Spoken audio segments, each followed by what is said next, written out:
Assalamualaikum warahmatullahi wabarakatuh. Waalaikumsalam warahmatullahi wabarakatuh. Waalaikumsalam warahmatullahi wabarakatuh. Baik, senang sekali di kesempatan ini saya bisa bersama dengan ibu-ibu semua, ibu-ibu yang dulu pernah bersama dalam sebuah perjuangan ya ibu-ibu. Dan sekarang di kesempatan pengimbasan dari Bu Rahma untuk tugasnya dia, sehingga kita bisa berada dalam keadaan sehat. Saya selaku MC dan moderator ingin menyampaikan keseluruhan acaranya. Acara yang pertama yaitu pembukaan, acara yang kedua adalah pemaparan dari Smart English Activity oleh Bu Nur Rahmawati, dan acara ketiga adalah tanya jawab diskusi, acara keempat adalah pembukaan. Baiklah, untuk mempersingkat waktu, marilah kita buka acara ini dengan bacaan basmalah secara bersama-sama. Bismillahirrahmanirrahim. Terima kasih. Untuk acara yang kedua adalah pemaparan dari konsep Smart English Activity yang akan disampaikan oleh Bu Nur Rahmawati. Waktu dan tempat kami persilahkan. Monggo Bu Rahmawati. Ya, terima kasih Bu Novi atas waktunya ya, yang sudah, dan ibu-ibu alumni PPG 2019 yang sudah meluangkan waktunya untuk hari ini bergabung dan saling belajar bersama nggih. Ya. Izin share screen ya Bapak Ibu, ibu-ibu karena nggak ada yang sudah nampak.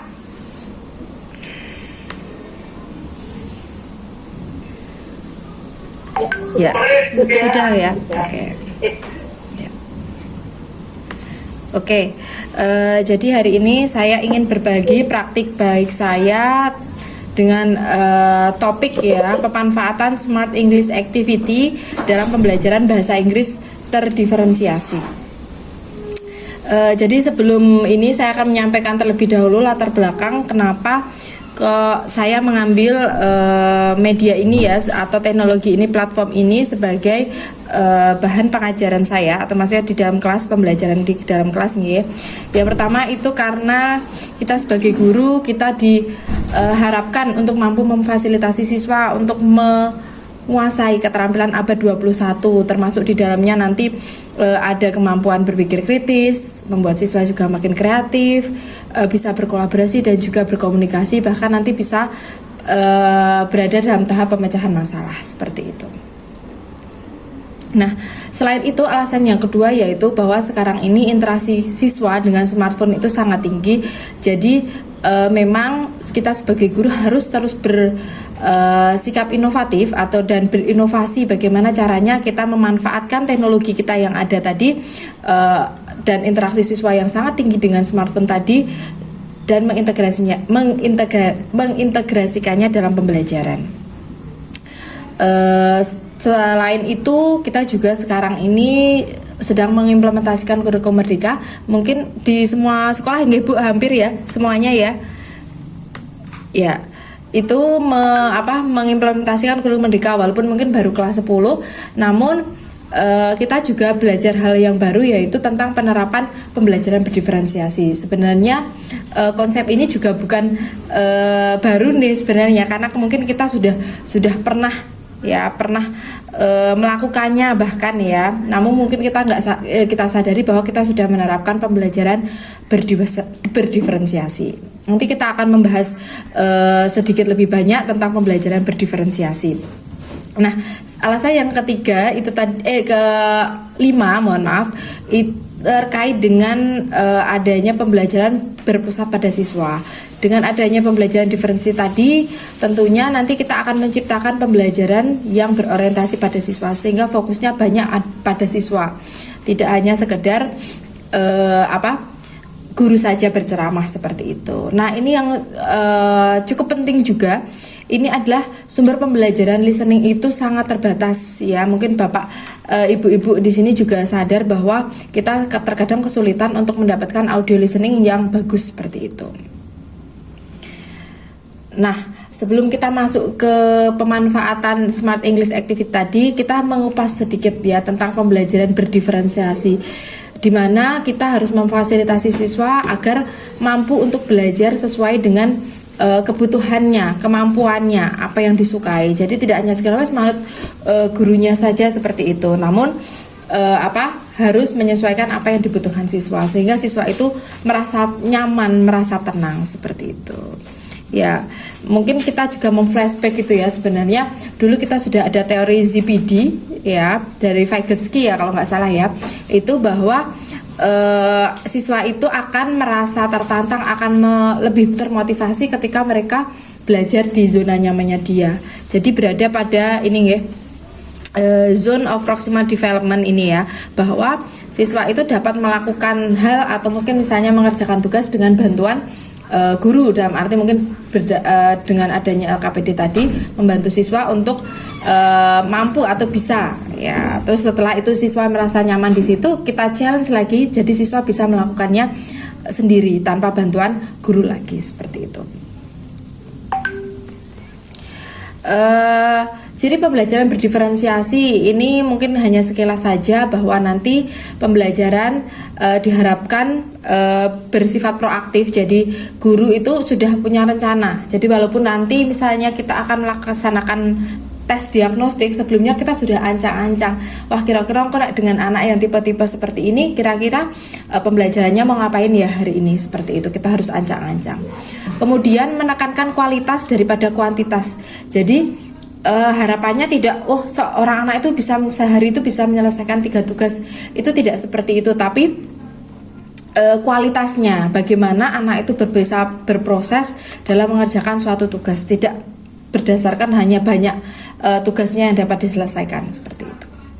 Kemudian berakar pada assessment. Jadi kita kan sebelum pembelajaran di kurikulum Merdeka ini kita melaksanakan diagnostik tes ya. Jadi kita menyiapkan pembelajaran itu berdasarkan hasil kondisi siswa ya, sehingga nanti sesuai dengan apa yang diinginkan siswa, apa yang dibutuhkan siswa. Kita juga harus menyiapkan berbagai pendekatan ya, baik itu konten atau proses dan juga produk, bahkan lingkungan belajar itu harus kita diferensiasi begitu, apakah berdasarkan kesiapan peserta atau minatnya atau mungkin bahkan gaya belajar anak. Nah, selain itu pembelajaran berdiferensiasi juga harus berorientasi pada peserta didik tadi, seperti yang saya sebutkan tadi, bahwa setiap kegiatan harus porsinya itu lebih banyak di siswa daripada di guru. Mungkin guru hanya sekadar memberikan perintah, instruksi, memberikan feedback. Nah, sisanya itu adalah bagian dari siswa. Kemudian pembelajaran berdiferensiasi itu juga merupakan campuran dari pembelajaran individu dan juga klasikal. Jadi tidak hanya kerja kelompok melulu, tetapi juga ada bagian di mana mereka bekerja secara individu. Dan juga yang terakhir itu bersifat hidup. Jadi nggak hanya sekedar siswa fokus dengan apa yang ada di depannya, namun dia juga berinteraksi dengan teman-temannya, sehingga suasana pembelajaran menjadi lebih hidup. Ini contoh pembelajaran berdiferensiasi banyak sekali. Mungkin sekaligus kita mereview ya. Nanti kalau misalnya ada yang salah mohon dikoreksi atau memberikan masukan. Ya, jadi kita bisa mendiferensiasi konten, jadi berdasarkan mungkin level kesiapan siswa. Misalnya teksnya kita bisa dibuat ada yang panjang, ada yang pendek begitu menurut level kesiapan siswa. Terus bisa juga kita memberikan topik yang berbeda-beda. Misalnya si anak, misalnya topik kita adalah mendeskripsikan orang ya. Mungkin si A itu lebih suka atlet, maka kita memberikan teks yang terkait dengan atlet. Oh, yang ini suka K-pop misalnya. Nah, teksnya juga tentang K-pop seperti itu. Kemudian penyajian teks juga sesuai dengan gaya belajar. Teksnya yang kita sajikan itu misalnya anak itu auditori berarti lewat suara seperti itu. Kalau misalnya anak itu visual, jadi melihat gambar-gambar seperti itu. Kemudian ada diferensiasi proses, ini kaitannya dengan cara bagaimana anak itu belajar. Jadi bisa nanti diskusi dalam kelas, level pertanyaannya kita buat berbeda karena sesuai level kesiapan siswa. Terus lembar kerjanya juga kita bedakan sesuai level kesiapan siswa seperti itu. Dan aktivitasnya juga kita bedakan. Misalnya kalau dia yang kinestetik kita kasih gallery work mungkin ya, atau yang visual mungkin membuat infografis. Nah, kalau yang auditori mungkin nanti ada speakingnya atau listening gitu, ada productive skillnya ya, speaking seperti itu. Kemudian yang ketiga adalah diferensiasi produk, itu produk yang dihasilkan ya. Jadi kalau misalnya deskriptif teks, boleh siswa itu menyajikan teks deskriptif itu hanya dalam bentuk paragraf, atau boleh juga dalam bentuk video, atau bahkan mungkin dalam bentuk poster dan sebagainya. Nah itu disesuaikan dengan gaya belajar anak, boleh. Itu juga sudah termasuk diferensiasi. Mungkin kemarin-kemarin juga sudah seperti itu ya. Jadi kita sudah menerapkan diferensiasi juga. Kemudian yang terakhir, diferensiasi lingkungan belajar. Nah ini juga perlu. Kalau anak-anak itu udah bosan, misalnya meja itu ditata seperti lajur seperti itu ya. Nah itu mungkin bisa diubah jadi melingkar atau mungkin seperti apa ya, yang anak merasa lebih nyaman. Pengelompokannya pun diharapkan bisa beda-beda sesuai mungkin minat anaknya juga. Bergantian, kadang dalam kelompok 3 anak, mungkin kadang juga hanya dalam berpasangan seperti itu. Nah, ini kenapa salah satu alasan kenapa kok saya mengambil Smart English Activity. Jadi Smart English Activity ini adalah salah satu produk yang dikembangkan oleh BPGP atau Balai Besar Guru Penggerak ya, dari Provinsi DIY. Itu mengembangkan Smart English Activity ini, bisa Bapak Ibu akses di platform Merdeka Mengajar. Nanti saya ini ya tutorialnya ya, cara mendapatkan Smart English Activity-nya itu bagaimana. Itu yang jelas audionya itu bagus, tidak terlalu cepat ya. Jadi masih standar lah untuk anak di Jogja seperti itu, kecepatannya bagus, jelas juga, tidak yang samar-samar gitu ya. Kemudian, nah ini yang juga paling penting, ini ada lembar kerjanya. Lembar kerjanya itu sudah terdiferensiasi, sudah ada 3 macam jenis berdasarkan, tapi ini berdasarkan level kesiapan siswa. Jadi misalnya yang A itu paling mudah, yang B dan C itu yang paling sulit seperti itu, yang lebih challenging buat anak-anak. Kemudian ini mudah diakses, Smart English Activity-nya tidak perlu download aplikasi sehingga tidak banyak memakan memori di HP kita. Terus yang keempat, meningkatkan interaksi siswa ya. Di dalamnya ada kegiatan, aktivitas yang juga bisa mendorong siswa berinteraksi dengan teman-temannya. Nah, yang terakhir itu dapat mendukung keterampilan abad 21 karena di dalamnya juga ada pelibatan kemampuan untuk berpikir kritis juga di situ ya. Dan juga mungkin ada 1-2 materi yang melibatkan pemecahan masalah.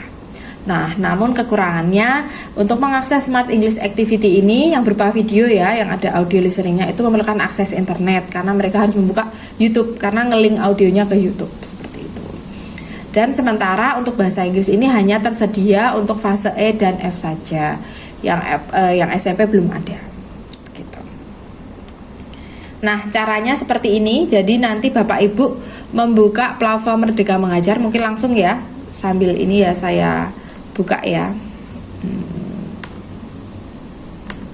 Kelihatan ya tabnya yang baru, Bu? Ya, kelihatan ya? Ya. Jadi kita buka platform Merdeka Mengajar. Di sini Bapak Ibu sudah punya akun Belajar ID semua nggih? Iya, Iya, udah ya. Kemudian setelah ini nanti kita masuk ke bagian perangkat ajar. Ya, saya zoom ya. Ya. Bagian perangkat ajar di sini. Ya.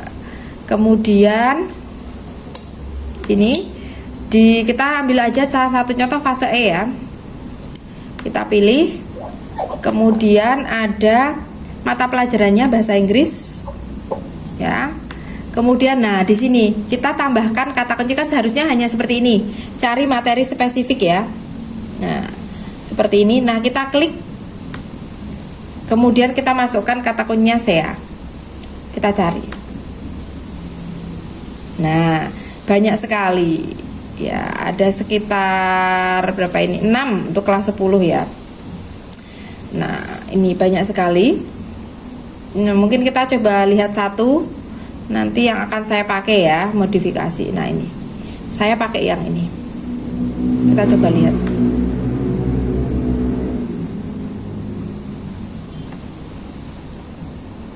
YouTube Premium adalah bebas iklan. YouTube dan YouTube Music bebas iklan. Kelihatan nggih? Nah, itu langsung nanti tampilannya seperti ini.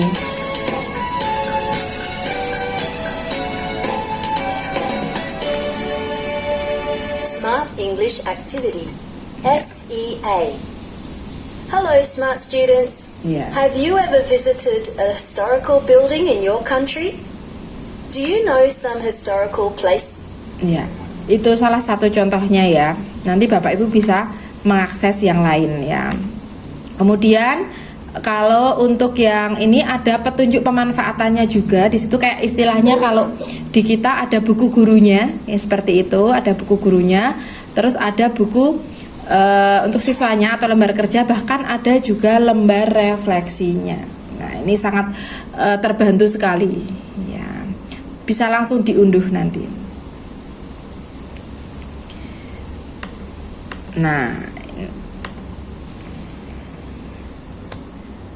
Nah, ini yang akan saya sampaikan pada hari ini, yaitu saya sudah memanfaatkan ya perangkat ajar tersebut tadi untuk mengajar teks deskriptif, dan saya modifikasi beberapa karena di tempat saya itu tidak memungkinkan untuk semuanya diterapkan di kelas. Jadi saya memodifikasi di sini.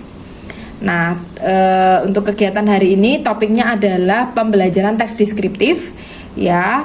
Jadi siswa nanti akan mengkomunikasikan ide ya dan opini terkait teks deskriptif tempat. Dan juga siswa dapat mengidentifikasi konteks atau ide utama atau informasi mendetail tentang teks deskriptif tadi. Ini kegiatan awalnya sama seperti biasanya, ada penyampaian tujuan pembelajaran, penilaian, dan motivasi, dan juga ada tes diagnostik. Jadi di awal ada tes diagnostik, nanti secara lisan. Jadi siswa diberi pertanyaan kemudian menjawab, dan untuk saya kemarin saya coba itu di Google Form. Jadi pertanyaannya lisan karena sekaligus mengecek listening anak-anak, kemudian jawabannya lisan jawabannya di Google Form. Nah, kemudian setelah selesai tes diagnostik, terdapat 3 station. Jadi saya menyiapkan 3 station. Ini karena kemarin saya prakteknya di perpustakaan, jadi seadanya. Jadi Bapak Ibu juga bisa praktek, tidak harus di tempat yang bagus seperti itu ya. Ini tempatnya saya penting di template bikin 3 pojok istilahnya. Ya, ada 3 station. Yang station yang pertama ini untuk yang auditory ya, saya kasih barcode juga untuk sumber pembelajarannya. Kemudian yang visual di sini ada, dan yang terakhir 3 kinestetik ya. Jadi mereka sebelumnya sudah pernah mengecek gaya belajar mereka, bahkan ikut kayak semacam tes gaya belajar seperti itu, dan mereka memilih ini berdasarkan gaya belajar mereka masing-masing. Nah, sebagai kegiatan awal ya kan tentang vocabulary exercise mengenai audio yang akan didengar, siswa ini berada di pos masing-masing sesuai dengan ini mereka. Kalau di auditori ya mereka mendengarkan terus kemudian melingkari audio yang didengar.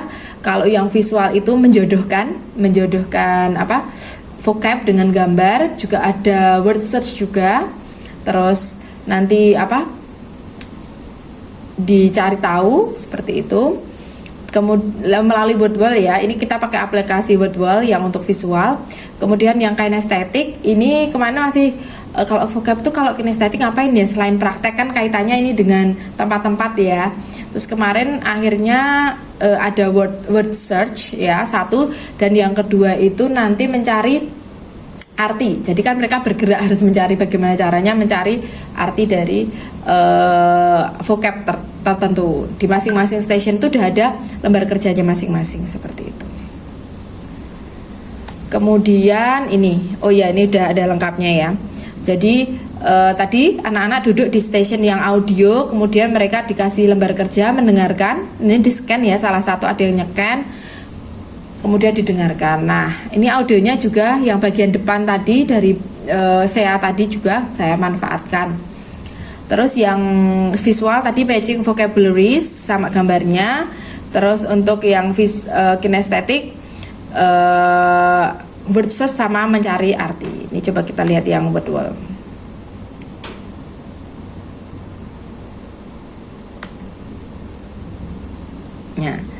ini matching ya menggunakan wordwall. Bapak Ibu ada yang pernah pakai wordwall juga?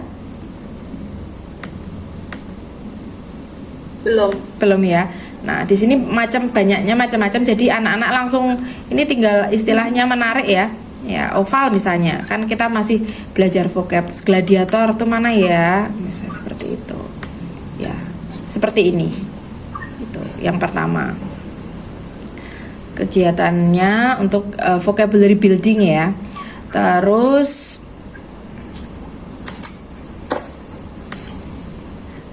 ada juga ini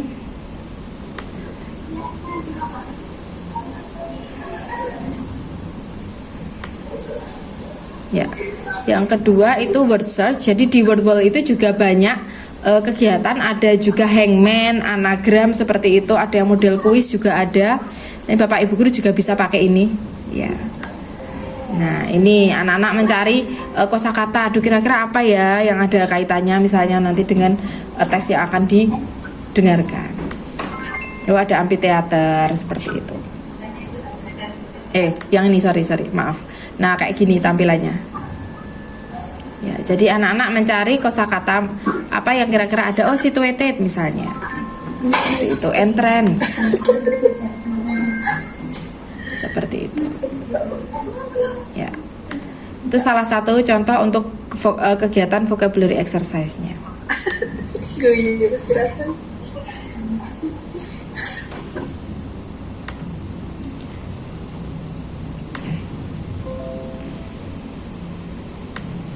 Terus kemudian pada tahap modeling of the text ya. Modeling of the text nanti siswa mendengarkan audio rekaman. Jadi tadi kan sempat ada kegiatan diagnostik tes. Nah, nanti anak-anak itu saya panggil satu-satu. Kan saya buka hasil Google Form-nya satu-satu, kemudian maju bergiliran, terus saya kasih lembar kerja. Oh, dia sudah bisa menjawab pertanyaan yang ini dan ini. Oh, saya kasih lembar yang A misalnya. Anak-anak sudah bisa yang ini, kasih lembar B. Jadi anak mengerjakan sesuai hasil tes diagnostik tadi. Terus mengerjakan dengan satu audio yang sama, yaitu ini tadi yang dari SEA tadi ya, yang Smart English Activity tadi. Audionya cuma satu. Terus sudah siswa nanti berdiskusi setelah itu. Kemudian kegiatan intinya nanti karena ini productive skillnya listening speaking ya, itu siswa mempresentasikan paparan yang didengar dalam bentuk paragraf, visual presentation atau oral dalam kelompok. Tapi kebanyakan anak-anak memilih untuk menyampaikannya secara lisan, hasilnya apa yang sudah didengar seperti itu, dan masih dengan bantuan kertas hasil listening itu, dan kosakatanya juga masih terbatas karena memang untuk di sekolah saya itu istilahnya level kemampuan bahasa Inggrisnya juga masih menengah seperti itu, menengah ke bawah. Nah, ini juga bisa masuk diferensiasi juga sama dengan yang saat listening tadi di kegiatan modeling. Kemudian yang terakhir itu independent construction of the test. Ini anak-anak main tebak-tebakan, kan mereka tadi udah tahu kalau dalam teks deskriptif tadi itu ada menceritakan tentang location, menceritakan tentang sejarah, menceritakan tentang apalagi misalnya physical karakteristik atau physical description dari bangunannya seperti itu. Nah, berarti kan mereka bisa nanti menceritakan satu tempat begitu, kemudian teman-teman yang lain menebak. Vocabulary-nya juga terbatas di sini, tapi anak-anak sudah excited melakukannya di situ. Sudah, ini juga termasuk mungkin diferensiasi juga karena anak-anak dibebaskan untuk memilih tempat mana yang ingin mereka deskripsikan seperti itu. Dan yang lain teman-temannya menebak seperti itu. Terus terakhir refleksi ya, setelah selesai pembelajaran nanti ada feedback juga dari guru. Itu nanti refleksinya di Padlet, melalui Padlet. Jadi anak-anak melakukan refleksi, menuliskan hasil pembelajarannya hari itu di situ, perasaan mereka seperti apa, itu melalui Padlet. Nah, ini refleksi mereka. Bapak Ibu sudah familiar juga ya dengan Padlet ya? Ya.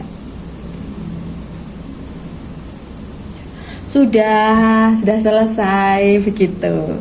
Hasil pemaparan saya praktek yang sudah saya lakukan, dan alhamdulillah ini anak-anak responnya sangat positif begitu. Ya. Begitu Bu Novi? Ya. Baik, terima kasih atas pemaparan tentang kegiatan Smart English Activity itu sungguh sangat bermanfaat ya. Dan saya terakhir membuka PNM itu belum ada kayak gitu ya Bu Rahma. Iya. Sekitar 1 bulan yang lalu Pak ya. Dan ternyata perkembangannya sangat pesat. Setelah saya lihat tadi Bu Rahma membuka PNM tadi ya.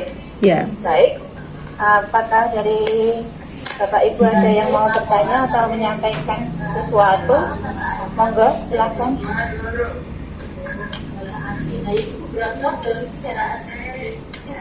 Monggo, Bapak Ibu. Apakah saya Bu? Oh, nggih, monggo Bu Tuti. Ibu Tuti. Sebelumnya kemarin itu kan saya pernah ikut seminar di Balai Tekomdi. Nggih. Itu dari narasumber ada sebuah riset yang menyatakan kalau belajar anak itu ternyata hanya itu. Jadi anak ternyata punya kemampuan sendiri-sendiri. Ketika dia mempelajari satu materi, ada yang sesuai dengan menggunakan gaya belajar visual, padahal sebelumnya dia punya dia merasa dia itu misalnya audio gitu ya. Tapi ternyata ketika dari sesuatu materi yang ini dia cocok dengan yang visual. Dan begitu tepat. Jadi ternyata gaya belajar anak itu dapat berubah-ubah gitu. Iya. Iya, materi tergantung materinya itu seperti apa. Mungkin ada pendapat lain dari teman-teman di sini tentang gaya belajar anak ini memang hanya mitos atau yang sudah pakemnya seperti itu. Jadi mungkin ada pendapat lain. Terima kasih. Iya, terima kasih Bu Tuti. Terima kasih Ibu Tuti. Ada yang lain? Ini mau langsung ditanggapi Bu Rahma atau menunggu? Mungkin teman-teman yang lain gimana untuk gaya belajar? Saya rasa juga gitu ya Bu. Kadang kita misalnya tipe ini aku senangnya mendengarkan gitu ya. Kayak gitu, terus tipe ini kayak kadang wah aku kok kayaknya nek misalnya materi kayak misalnya caption, misalnya kita membuat caption kayak gitu, kok aku senangnya nganu ya bikin catatan seperti itu. Mungkin gitu ya maksudnya Bu Tuti ya, berubah-ubah ya ternyata ya, menyesuaikan materinya ya. Menyesuaikan itu. Ya. Nah berarti nanti misalnya kayak saya tadi misalnya membuat station seperti itu, berarti siswa suruh ngintip dulu ya. Oh ini kayaknya aku bisa. Kadang kan anak-anak wah ini angel, terus padahal aku misalnya ya saya gaya belajarnya visual, tapi gandeng yang visual itu soalnya angel gitu istilahnya ya. Kegiatannya kalau aku audio aja deh gitu.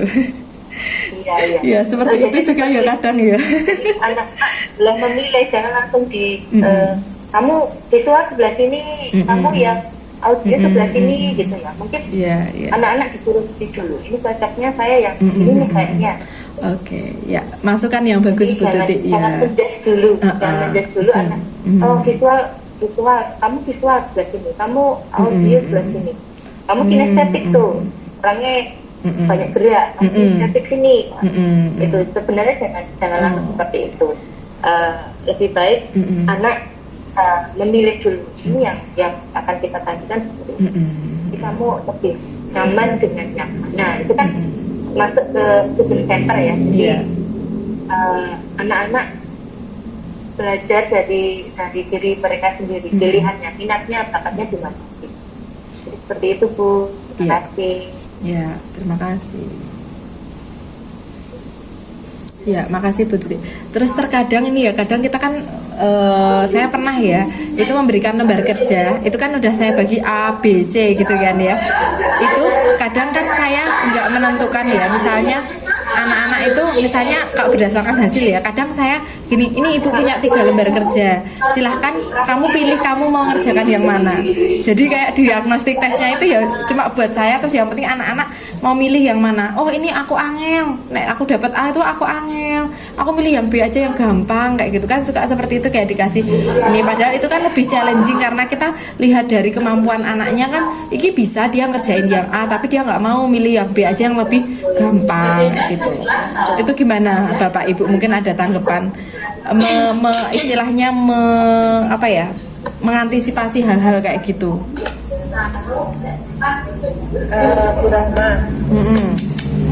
kalau untuk gaya belajar itu sebelumnya siswa diberitahu nggak sih, misalnya gaya belajar audio itu berarti seperti ini, visual itu seperti ini dan sebagainya. Jadi siswa itu bisa benar-benar menentukan dirinya sendiri itu mau gaya belajar yang mana. Jadi tidak akan berubah-ubah. Kan bisa nggak seperti itu?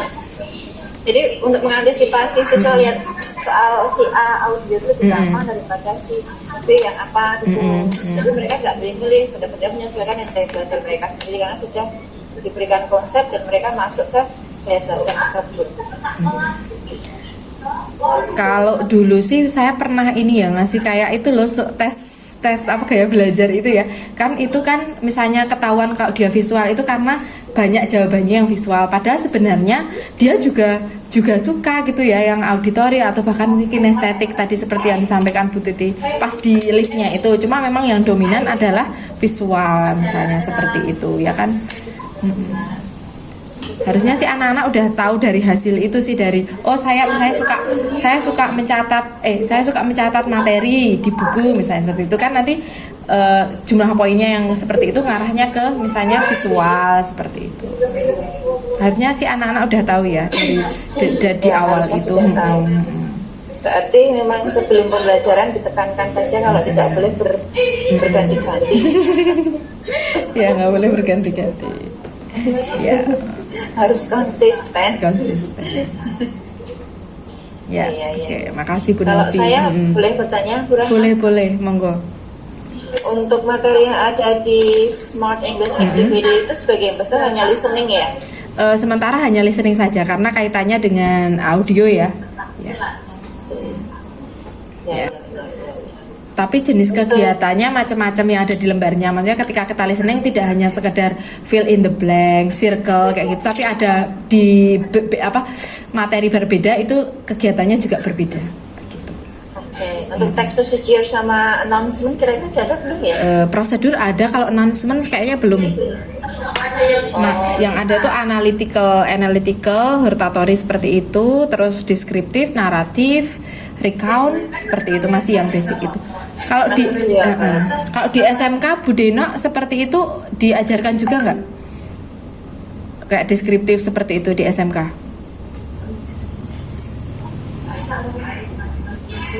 Apa Bu Tuti? Ya. Deskriptif kita ada.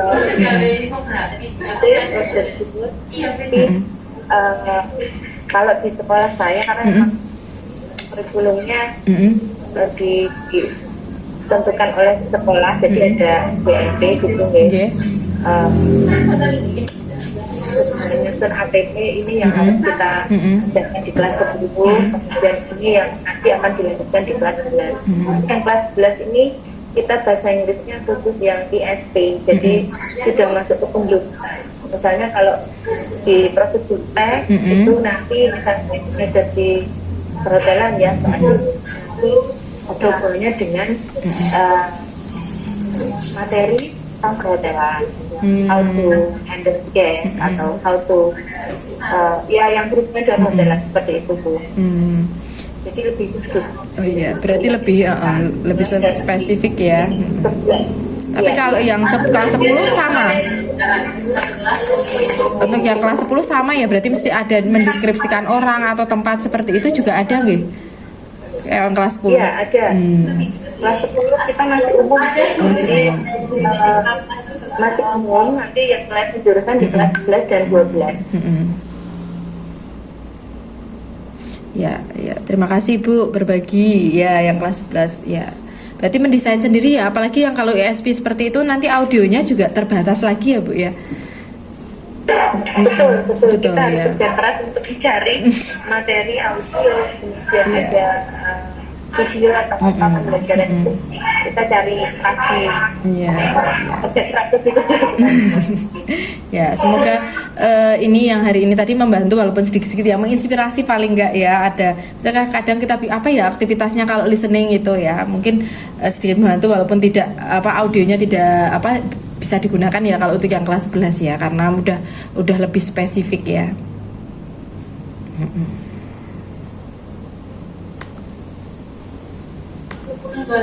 Baik, Bapak Ibu, apakah ada pertanyaan lain atau tanggapan lain untuk sesi ini? Bu Rahma, Ye. coba diulangi lagi yang tadi step untuk membuka di platform belajar Oh, iya. di platform PMM-nya tadi. Ya,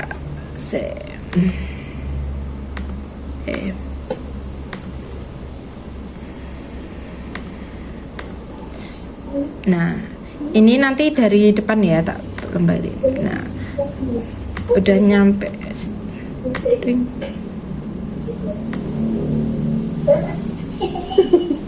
Nah, ini jadi di menu beranda ya, itu milih perangkat ajar. Perangkat ajar, kemudian pilih modul dan bahan ajar, pilih fasenya, fase E atau F ya. Kebetulan kalau yang untuk Smart English Activity hanya ada di fase E dan F ya, boleh dipilih misalnya F, kemudian pilih mata pelajaran bahasa Inggris misalnya, atau tingkat lanjut kita coba ya, yang tingkat lanjut ada apa belum. Terus ini kan harusnya seperti ini, kalau template-nya default ini cari materi spesifik ya. Ya. Kita klik. Nah, ini kita masukkan kata kunci C ya. Cari. Seperti itu. Oh, yang tingkat lanjut belum ada. Kita cari yang ini. Yang bahasa Inggris biasa aja. Ya. Nah, udah cari gitu. Udah ketemu di sini. Ya, udah ada ini. Kalau I personally think ini kayaknya lebih ke opini sama ini ya, exposition kayaknya ya, ini juga. Ini prosedur juga ada, how to do laundry using a washing machine. Ini juga ada nih. Ini Bu Betty ini ya, jadi karyanya ini yang membuat ya, yang berparti membuat itu Bu Betty dan Bu Yuana. Kalau di gunung itu kayaknya sudah familiar ya dengan Bu Betty. Ya, beliau sangat luar biasa sekali. Ya, sangat bagus juga cara mengajarnya ya, menginspirasi. Iya, sangat membantu sekali. Iya. Karena saya pribadi jarang banget membuka platform Merdeka Mengajar. Iya. Ya, ternyata ada materi yang sangat bagus dan kita tinggal pakai ya ini. Tinggal make. Audionya sudah ada. Kita buka ya lembar ininya ya. Mau kita harus di-download dulu. Kalau yang flashnya bisa langsung bisa dilihat tampilannya. Kalau punya saya flashnya kebetulan mati, jadi harus di-download dulu sebentar. Oke. Ini kelihatan nggak ya? Mana stop sharing coba. Kita window ya. Ini. Ya ini. Nah ini sudah jadi seperti ini. Tapi sayangnya memang nggak bisa di-copy. Maksudnya di-copy tulisannya ya. Jadi kita harus screen snipping, kalau mau mengadaptasi harus di snipping. Nah, misalnya ini kegiatan pertama itu hanya circle the words ya kan, ini. Ya. Terus by listening fill in the gaps seperti itu. Ini untuk yang tipe A ya, untuk tipe A. Tipe A. Kayaknya yang paling mudah itu tipe A. Kemudian ada true false juga, ada ini reading comprehension, terus ada juga activity 5-nya ya, yang speaking itu juga ada. Terus yang tipe B itu bagian ininya listening awalnya itu vocab exercise-nya ada 2 kata, yang mana yang dengar. Nah ini agak lebih challenging kan, spirit sama speculate, seperti the miser, treasure, something like that ya. Seperti itu, bagus. Ini juga bisa menginspirasi kalau kita bingung mau kegiatannya apa. Nah yang C ini lebih challenging lagi karena kita dengerin terus kita nulis, ya kan? Nah, ini nulis seperti ini. Ini juga. Ini lebih challenging, langsung nulis hasilnya, stepnya 1, 2, apa, 3, apa, seperti itu. Nah, tadi kan hanya melengkapi. Udah. Terus ini terakhir nggak ada pertanyaan, nggak ada jawaban, langsung A, B, C, D, E kayak dulu kita ujian nasional gitu ya. Seperti itu. Kayak TOEFL juga ya, mudahnya seperti itu. Udah, seperti itu sih. Ada ini juknisnya ada, jukfatnya, pemanfaatannya, cara memanfaatkan, sama lembar refleksinya juga ada. Gitu. Sangat bagus sekali sih. Apalagi yang membuat beliau-beliau yang sangat luar biasa, Bu Betty itu. Ya, jadi otomatis udah bagus. Ya, gitu. Nanti dibantu nggih Bu untuk daftar hadirnya gitu. Ya. Demikian dari saya nggih. Bu Novi, ada ini lagi? Monggo. Terima kasih Bu Rahma. Sungguh pemaparan yang sangat jelas ya, sangat runtut dan juga sangat lengkap atas apa itu Smart English Activity yang terdapat di platform Merdeka Mengajar. Bapak Ibu jangan lupa untuk mengisi daftar hadir ya, karena kalau kelupaan itu ya nanti lupa. Semoga ada kesempatan yang lain bagi kita semua bisa berkumpul lagi, suatu saat bisa bertemu dan saling berbagi praktik lagi. Betul. Nanti mungkin gantian dari Bu Novi ya. Apakah bisa diakhiri? Iya, bisa. Ya. Terima kasih ya teman-teman atas atensinya yang sangat luar biasa untuk ikut mendengarkan bagi Bu Dino. Sehat-sehat ya di sana ya. Ya, semuanya, Bu Tuti juga, Bu Faiza. Ya. Kapan-kapan kita reuni akbar ya. Ya, yang offline tidak hanya secara maya begitu. Yeah. Demikian sudah ya, ditutup mawon ya. Terima kasih semuanya. Saya akhiri, saya dan Bu Novi. Bu Novi terima kasih sekali sudah membantu sebagai MC dan moderator juga untuk acara residu ini ya. Saya menamai sendiri kegiatannya residu. Reuni Sinau dan Edukasi. Ya. Terima kasih Bu Novi dan teman-teman semuanya. Ya, terus semangat untuk berinovasi dalam pembelajaran ya. Dadah. Oke, izin live ya. Terima kasih. Assalamualaikum. Bu Faiza, terima kasih jauh-jauh dari Wonogiri ini Bu Hanum nggak datang-datang. Ya. Ya. Makasih nggih.